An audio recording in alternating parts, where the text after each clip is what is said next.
Hello, traders. Today is Monday, June 30th, and this is my PM recap for the Euro US dollar, and we are on the 1 hour time frame.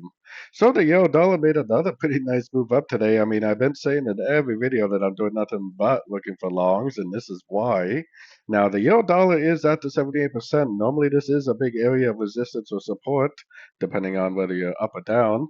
But price doesn't really have to stop there. And if you've seen my videos, the full top down videos, I'm extremely bullish on the euro dollar overall.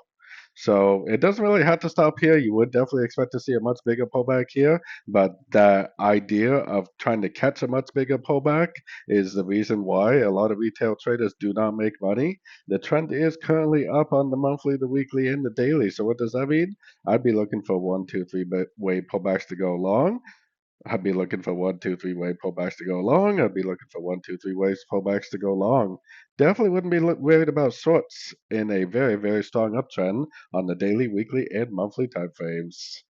So, anyways, don't forget to check out my free Discord channel, link down here in the corner. Take a look at my website, fxpipcollector.com. And as always, thank you for watching and happy trading.